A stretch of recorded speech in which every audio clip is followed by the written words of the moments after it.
विद्यार्थी मित्र हो, माझे नाव प्राध्यापक दिलीप ठोंबे, विषय इतिहास। आणि आज आपण शैक्षणिक वर्ष 2020-21 मध्ये जो काही नवीन अभ्यासक्रम बदललेला आहे, त्या बदललेल्या अभ्यासक्रमाच्या नुसार general paper 2 SYBA general paper 2 हा जो काय अभ्यासक्रम आहे तो आहे मराठ्यांचा इतिहास, हिस्ट्री ऑफ द मराठाज 1630 ते 1707 अशा पद्धतीचा हा कालखंड आहे। आणि आज आपण मराठी सत्तेच्या उदयाची पार्श्वभूमी जी काय आहे ती समजावून घेणार आहोत। मराठ्यांचा उदय कसा झाला या अनुषंगानं आपण ही माहिती घेणार आहोत। तर आजचा जो काय आपला मुद्दा आहे तो म्हणजे मराठी सत्तेचा उदय।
यामध्ये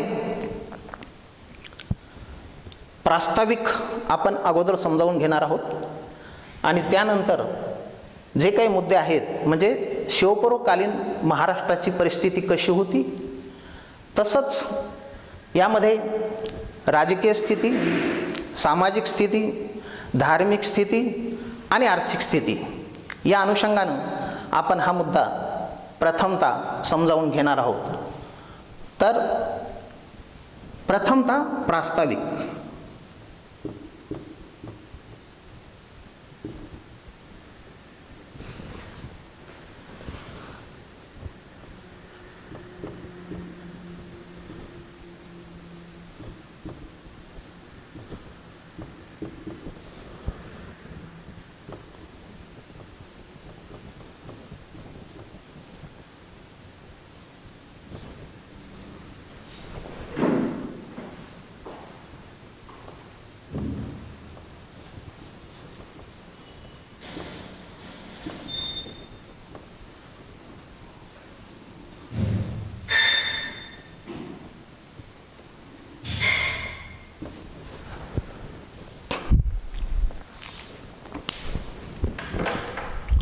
मित्रहो, मराठ्यांचा इतिहास हा एक दैदिप्यमान अशा प्रकारचा इतिहास आहे आणि आंग्ल इतिहासकार ग्रँड डफ यानं म्हटलेलं होतं की आम्ही भारताची जी सत्ता आहे ही मराठ्यांच्याकडून मिळवली। म्हणजेच काय तर छत्रपती शिवाजी महाराजांनी जे काही स्वराज्य निर्माण केलेलं होतं या स्वराज्याचा विस्तार मोठ्या प्रमाणात होत गेला।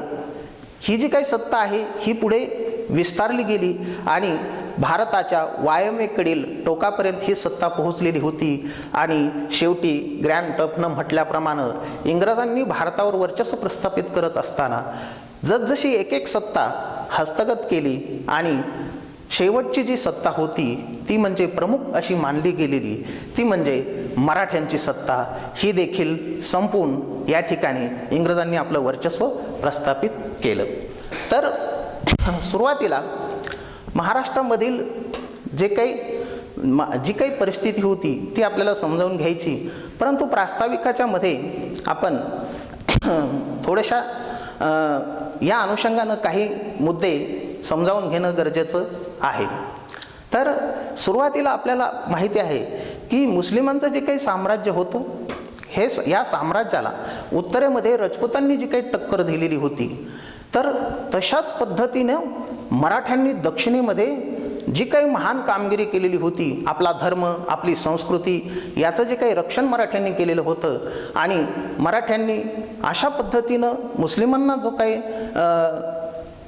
धक्का दिलेला होता, त्यांच्या सत्तेबरोबर जो काही संघर्ष केलेला होता, तो अतिशय महत्त्वाचा आहे.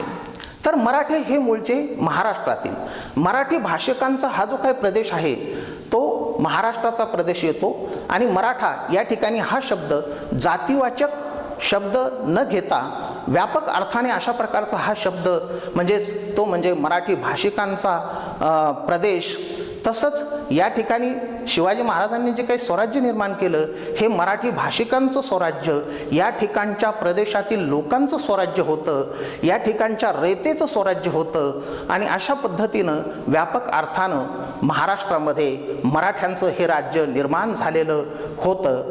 परंतु महाराष्ट्र म्हणजे तरी नेमका कसा प्रदेश, याविषयी कवी जयमंगलनं म्हटलेलं आहे की नर्मदा आणि कर्नाटकच्या मध्ये जो काही प्रदेश आहे तो म्हणजे महाराष्ट्र होय. यामध्ये आपल्याला असं दिसतं की उत्तरेकडे नर्मदा, दक्षिणेकडे पंचगंगा, पश्चिमेला अरबी समुद्र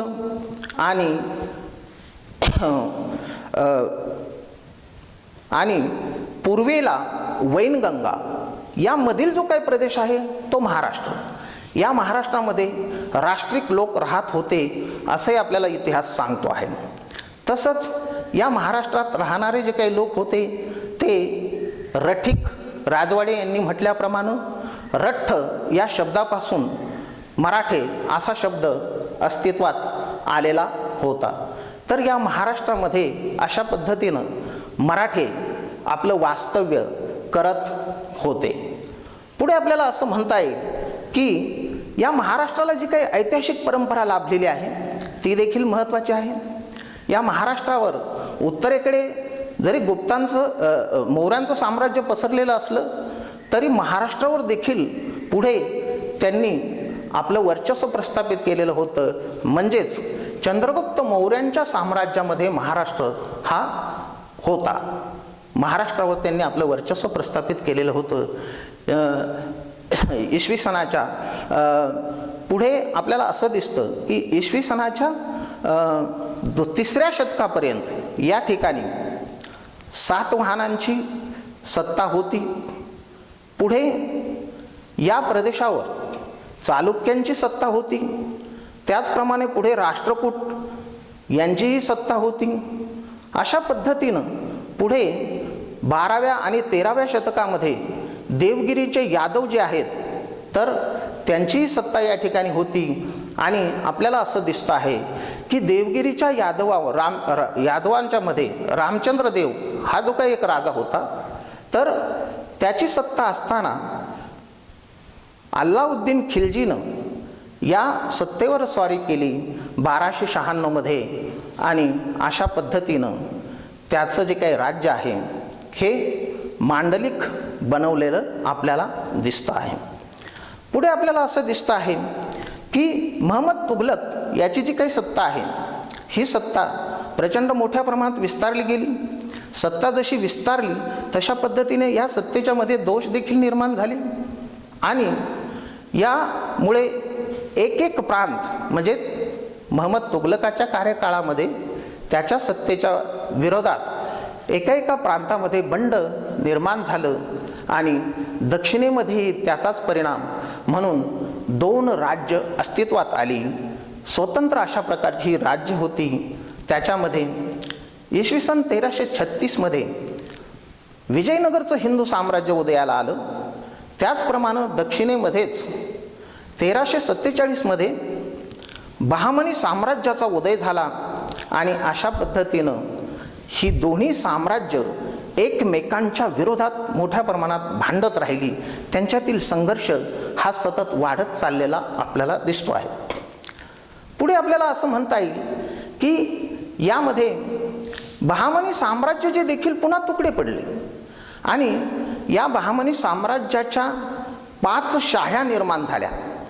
त्याच्यामध्ये साधारणपणे ही जी काही घटना आहे ही 1590च्या नंतरची घटना आहे आणि याच्यामध्ये वऱ्हाड इमादशाही, त्याचप्रमाणे अहमदनगर निजामशाही, गोवळकोंडा कुतुबशाही, बिदरची बरीदशाही, विजापूर आदिलशाही.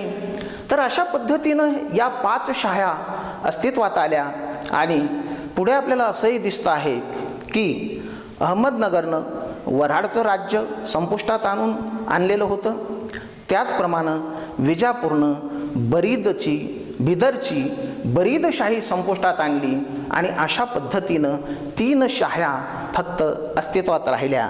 यामध्ये अहमदनगरची निजामशाही, विजापूरची आदिलशाही आणि गोवळकोंड्याची कुतुबशाही अशा पद्धतीनं 3 शाह्या अस्तित्वात राहिल्या आणि त्यांच्यामध्येही मोठे संघर्ष आपल्याला पाहावयास मिळतात. विद्यार्थी मित्र हो, यानंतर आपल्याला राजकीय स्थिती का समजावून घ्यावायची आहे. कारण शिवपूर्वकालीन परिस्थिती अभ्यासत असताना शिवाजी महाराजांनी जे काही स्वराज्य निर्माण केलं, या ठिकाणच्या लोकांचं स्वतःचं राज्य निर्माण केलं, ते करण्याच्या अगोदरची जी परिस्थिती आहे ही परिस्थिती नेमकी कशी होती. जसं आपण बघितलं आता की महाराष्ट्रावर कोणत्या कोणत्या सत्तांनी राज्य केलं, पुढे कशा पद्धतीने वेगवेगळ्या शाह्या अस्तित्वात आल्या, तसंच मग ही राजकीय परिस्थिती कशी होती या अनुषंगानेही आपल्याला या मुद्द्याचं स्पष्टीकरण आपल्याला घ्यावं लागेल. आणि म्हणून राजकीय स्थिती आपल्याला समजावून घ्यायची. या राजकीय स्थितीमध्ये आपल्याला माहिती आहे की 1526मध्ये उत्तरेमध्ये सुलतानशाही नष्ट करून त्या ठिकाणी बाबरानं आपली सत्ता प्रस्थापित केली आणि मोघलांचं राज्य उत्तरेमध्ये सुरू झालं. असं जरी असलं तरी देखील पुढील 70 वर्ष महाराष्ट्राच्या मध्ये या सत्तेचा शिरकाव झालेला आपल्याला दिसत नाही. आणि पुढे आपल्याला असं दिसतं आहे की 16व्या शतकाच्या शेवटी या ठिकाणी म्हणजे अकबरानं या महाराष्ट्रावर आक्रमण केलं आणि त्याला वऱ्हाडचा आणि त्याचप्रमाणे वऱ्हाड खानदेश हा जो काही प्रदेश आहे आणि अहमदनगरचा काही प्रदेश त्याला जिंकता आला. पुढे आपल्याला असं दिसतं की जहागीरच्या कालखंडाच्या मध्ये जहागीरनं आणखी काही प्रदेश जिंकला. त्यापुढे शहाजहानच्या, कारण हे जे काही सम्राट होते ते एका पाठोपाठ एक सत्तेवर येत गेले आणि म्हणून जहागीरच्या नंतर आपल्याला असं दिसतं आहे की पुढे शहाजहानच्या कालखंडामध्ये अहमदनगरचं हे राज्य जिंकून घेण्यात मुघलांना यश प्राप्त झालेलं होतं.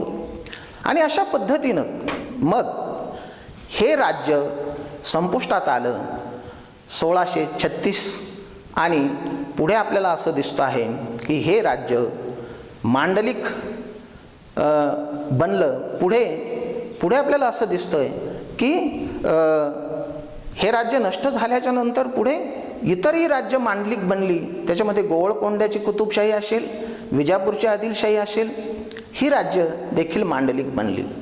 परंतु पुढे आपल्याला हे समजावून घ्यायचं की ही जी राज्य होती ही राज्य एकत्वाच्या भावनेनं आपला राज्यकारभार करत नव्हती किंवा आपलं राज्य चालवत नव्हती. तर या तिन्ही शाह्यांच्या मध्ये मोठा संघर्ष होता. तसंच परकीय मुसलमानांचं वर्चस्व जास्त होतं, स्थानिक मुस्लिमांना कमी लेखलं जात होतं, त्यांच्यामध्येही मोठे संघर्ष होते. या तिन्ही शाह्यांच्या मध्ये किंवा 3 राज्यांच्या मध्ये मोठ्या प्रमाणात संघर्ष आपल्याला दिसतो आहे. आणि अशा पद्धतीनं संकटमय ही जी काही परिस्थिती होती, या परिस्थितीच्यामुळे मराठ्यांचं सहकार्य या राज्यांना घ्यावं लागलं आणि मराठ्यांचा प्रवेश किंवा मराठ्यांना मानाचं स्थान पुढे या राज्याच्या मध्ये आपल्याला प्राप्त झालेलं दिसतं आहे. अशा संकटमय परिस्थितीमध्ये मराठ्यांचं सहकार्य घेणं हे गरजेचं ठरलेलं होतं या राज्यांना आणि तशा पद्धतीनं त्यांनी घेतलं. विजापूरची आदिलशाही असेल, अहमदनगरची निजामशाही असेल, या ठिकाणी अनेक मराठी सरदार कार्यरत झाले.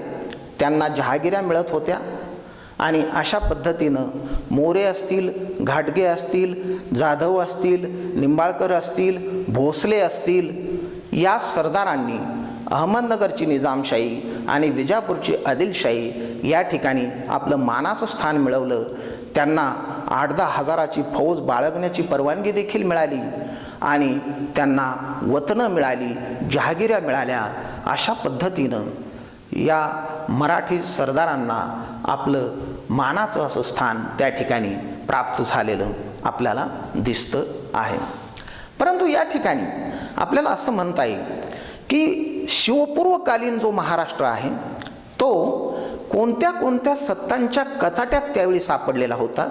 यामध्ये आपल्याला असं दिसतं आहे की अहमदनगरची निजामशाही, विजापूरची आदिलशाही, अहमदनगरची निजामशाही, त्याचप्रमाणे गोवळकोंड्याची कुतुबशाही, तसंच जंजिऱ्याचा पश्चिम किनाऱ्यावर जंजिऱ्याची जी काही सिद्धी होती, ॲबिसिनिया देशातून या ठिकाणी पश्चिम किनाऱ्यावर येऊन त्यांनी जंजिरा या ठिकाणी आपली सत्ता प्रस्थापित केलेली होती. तसंच पोर्तुगीजांनी देखील वास्को द गामा, आपल्याला माहिती आहे की 1498 मध्ये वास्को द गामा हा पश्चिम किनाऱ्यावर कालिकत बंदरामध्ये आलेला होता आणि त्यानं त्या ठिकाणी कालिकत बंदरात येऊन पुढे पोर्तुगीजांनी या ठिकाणी यायला सुरुवात केली आणि पश्चिम किनाऱ्यावर त्यांनी आपली सत्ता प्रस्थापित केली. विजापूरच्याकडून गोवा त्यांनी जिंकून घेतला आणि गोव्यावर त्यांनी आपली सत्ता प्रस्थापित केली. म्हणजे शिवपूर्वकालीन महाराष्ट्राचा विचार करत असताना त्यावेळी महाराष्ट्र पोर्तुगीज आणि जंजिऱ्याची सिद्धी आणि निजामशाही, आदिलशाही या सगळ्या सत्तांच्या कचाट्यामध्ये महाराष्ट्र सापडलेला होता. म्हणजे आपल्याला असं दिसतं आहे की आपल्याच प्रदेशामध्ये मराठ्यांना कसल्याही प्रकारचे हक्क नव्हते, राजकीय अधिकार नव्हते, धार्मिक स्वातंत्र्य नव्हतं आणि म्हणून महाराष्ट्राचा स्वाभिमान हा उफाळून वर आला आणि त्याला राजवाडे असं म्हणतात की महाराष्ट्राचा स्वाभिमान उफाळून वर आला आणि महाराष्ट्र धर्म राजवाड्यांनी त्यासाठी हे नाव दिलेलं आहे. इतिहास संशोधक विका राजवाडे यांनी म्हटलेलं आहे की या महाराष्ट्र प्रदेशामध्ये आपल्याच या राज्यामध्ये राजकीय स्वातंत्र्य असणे आणि या ठिकाणी धार्मिक स्वातंत्र्य असणे म्हणजे महाराष्ट्र धर्म होय, महाराष्ट्र धर्म म्हणजे महाराष्ट्र कर्तव्य होय. या अनुषंगानं या महाराष्ट्रामध्ये अशी परिस्थिती शिवपूर्वकालीन कालखंडामध्ये आपल्याला दिसते आहे. तर पुढे महाराष्ट्र धर्माच्या अनुषंगानं राजवाडींनी जे काही विवेचन केलेलं आहे त्या अनुषंगानं हे परकीय सत्तेचं झुगारून देण्यासाठीचा प्रयत्न झालेला आपल्याला दिसतो आहे. म्हणजेच काय तर शिवपूर्वकालीन महाराष्ट्राची ही अशी परिस्थिती होती, महाराष्ट्र राजकीय परिस्थिती अशी होती, महाराष्ट्र अशा या वेगवेगळ्या सत्तांच्या कचाट्यामध्ये सापडलेला आपल्याला दिसून येतो. पुढे सामाजिक परिस्थितीमध्ये आपल्याला माहिती आहे की सर्वसामान्य समाज हा अक्षर शत्रू होता. म्हणजे निरक्षर असलेल्यांची संख्या जास्त होती, मराठे तर भोळे भाबडे होते आणि अशा पद्धतीनं जी काही चातुर्वर्ण्य व्यवस्था होती ती मोठ्या प्रमाणात या ठिकाणी अस्तित्वात होती. जातीभेद मोठ्या प्रमाणात आपल्याला दिसत आहेत. आणि मुलींचं जे काही लग्न आहे हे 8व्या वर्षी लावून दिलं जात होतं, म्हणजे बालविवाहाची पद्धती सुरू झालेली होती. समाज दयनीय अवस्थेमध्ये आपलं जीवन जगत होता. असं जरी मुस्लिमांना सुफी संतांचं महत्त्व या ठिकाणी वाढलेलं होतं, मुस्लिमांचं वर्चस्व वाढलेलं होतं, कारण मुस्लिमांच्या सत्ता होत्या. आणि अशा पद्धतीनं एकमेकाच्या संस्कृतीचा प्रभाव हा एकमेकांच्यावर पडलेला आपल्याला दिसून येतो. त्यामध्ये आपल्याला असं म्हणता येईल की फारशी भाषा, पोशाख या अनुषंगानं मुस्लिमांची ही चाल, ही पद्धती हिंदूंनी देखील स्वीकारलेली होती. त्याचप्रमाणे मराठी भाषेवर टीका लिहिणारे अनेक काही मुस्लिम कवी देखील किंवा ग्रंथ ज्यांनी अशा पद्धतीचे ग्रंथ निर्माण केले, तर ते देखील या ठिकाणी अस्तित्वात आलेले होते असंही आपल्याला या ठिकाणी सांगता येईल. तर समाज जो काय होता, सामाजिक परिस्थिती पाहत असताना या समाजामध्ये जरी मुस्लिमांचं वर्चस्व असलं तरी ग्राम प्रशासनाच्या मध्ये हिंदूंना महत्त्वाचं स्थान प्राप्त झालेलं होतं. त्याच्यामध्ये पाटील, कुलकर्णी तसंच देशमुख, देशपांडे यांचं स्थान महत्त्वपूर्ण होतं.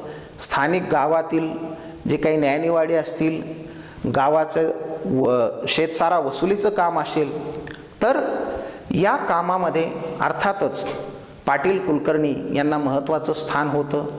तर सामाजिक परिस्थितीच्या मध्ये आपल्याला या काही मुद्द्यांचा विचार करावा लागेल.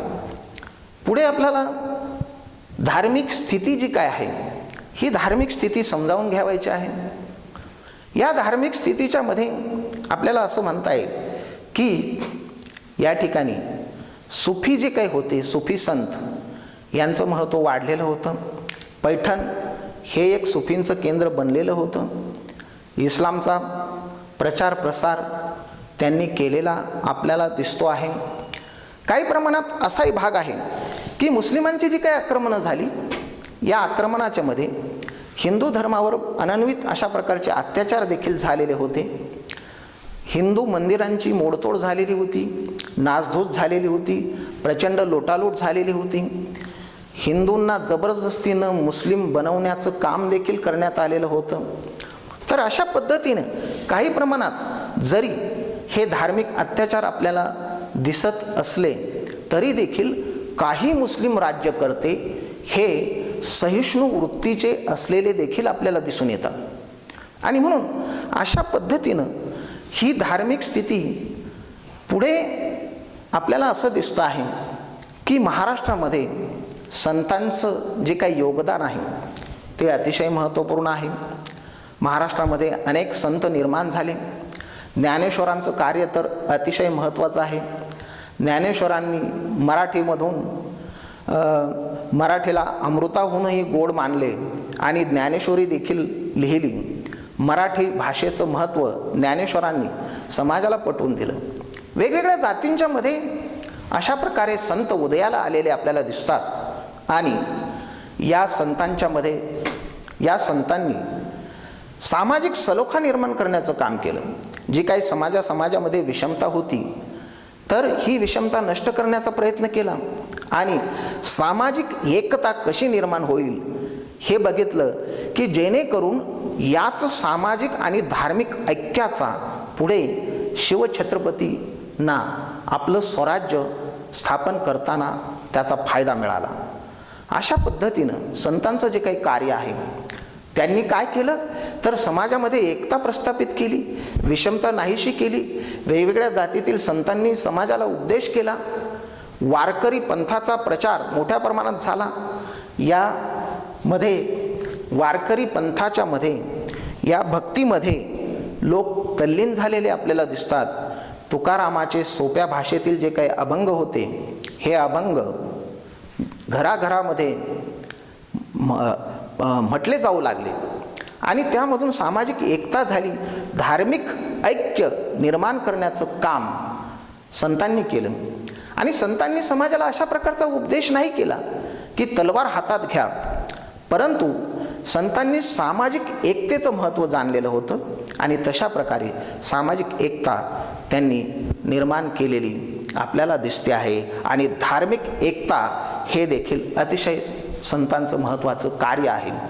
परंतु रानडेंनी, महादेव गोविंद रानडे यांनी मराठी सत्तेचा उदय अशा प्रकारे जो काही ग्रंथ लिहिला, तर रानडेंनी अशा प्रकारचं मत संतांच्या कार्याविषयी व्यक्त केलेलं आहे की संतांनी अतिशय महत्त्वाची कामगिरी केली, सामाजिक सलोखा निर्माण केला, सामाजिक एकता निर्माण केली, समाजामध्ये एकत्वाची भावना निर्माण केली आणि धार्मिक ऐक्य साधलं. परंतु इतिहास संशोधक विका राजवाडे यांना रानडेंचं हे मत मान्य झालेलं दिसत नाही. जरी कारण राजवाड्यांना असं वाटत होतं की या काळात खरी गरज वारकरीची नसून धारकरीची गरज होती, असं विका राजवाडे यांना वाटतं. असं जरी असलं तरी देखील संतांच्या कार्यानं या ठिकाणी जी काही परिस्थिती निर्माण झाली ती शिवाजी महाराजांना आपलं स्वराज्य प्रस्थापित करण्यासाठी, आपल्या स्वराज्याची स्थापना करण्यासाठी निश्चितच अतिशय महत्त्वपूर्ण ठरलेली ही परिस्थिती होती असं आपल्याला म्हणता येईल. शेवटचा जो मुद्दा आहे तो म्हणजे आर्थिक परिस्थिती. या ठिकाणी आर्थिक परिस्थितीचा विचार करत असताना आपल्याला असं म्हणता येईल की महाराष्ट्राचा जो काही खडकाळ डोंगराळ अशा प्रकारचा जो काही प्रदेश आहे, हा प्रदेश असल्यामुळे या सह्याद्री पर्वताच्यामुळे महाराष्ट्राचे जे काही 3 महत्त्वपूर्ण विभाग आहेत त्याच्यामध्ये कोकण आहे, घाटमाथा आहे आणि पुढे आपल्याला असं दिसतं आहे की देश असं म्हटलं जातं. आणि म्हणून या खडकाळ डोंगराळ प्रदेशाच्यामुळे धनधान्य समृद्ध उत्तरेकडील जो काही प्रदेश आहे धनधान्य समृद्ध असा, तेवढा प्रदेश महाराष्ट्रामध्ये आपल्याला दिसत नाही. आणि म्हणून दयनीय अशा प्रकारची या ठिकाणच्या शेतकऱ्यांची परिस्थिती होती. परंतु या परिस्थितीवर या ठिकाणच्या लोकांनी मात केली. जो काही घनदाट अरण्याचा प्रदेश होता त्याच्यामुळे लोक कष्टाळू बनले, काटक बनले, खडतर परिश्रम ते घेत होते आणि अशा पद्धतीनं त्यांच्यामध्ये एक स्वाभिमान, स्वावलंबनाची भावना निर्माण झाली. आर्थिक परिस्थितीच्या मध्ये अशी दयनीय दरिद्री अशा प्रकारची परिस्थिती तत्कालीन स्थितीमध्ये महाराष्ट्राची जरी असली तरी देखील आपल्याला असं दिसतं आहे की दुष्काळ देखील मोठ्या प्रमाणात मध्ये पडलेले आपल्याला दिसतात. ही दयनीय परिस्थिती अशा प्रकारची होती. या परिस्थितीमधून आपलं जीवन, आपला चरितार्थ चालवण्यासाठी मुलुखगिरी या ठिकाणी निर्माण झाली आणि जसं जमेल तशा पद्धतीनं ही परिस्थिती सावरून मराठे स्वावलंबी बनले. या ठिकाणचे लोक, या ठिकाणचे मराठी भाषिक लोक हे स्वावलंबी बनले आणि त्यांच्यामध्ये एक प्रकारचा आत्मविश्वास निर्माण झाला, स्वावलंबी भावना त्यांच्यामध्ये निर्माण झाली आणि आपलंही अशा प्रकारचं स्वराज्य असावं असंही त्यांना वाटू लागलं. तर ही सगळी परिस्थिती अभ्यासत असताना, समजावून घेत असताना आपल्याला हाही एक मुद्दा विचारात घ्यावा लागेल की जरी मुस्लिम शाह्यांचं, बहामनी या शाह्यांचं राज्य या ठिकाणी अस्तित्वात असलं तरी देखील ग्राम प्रशासनामध्ये मात्र मोठ्या प्रमाणात हिंदूंना प्रवेश मिळालेला होता.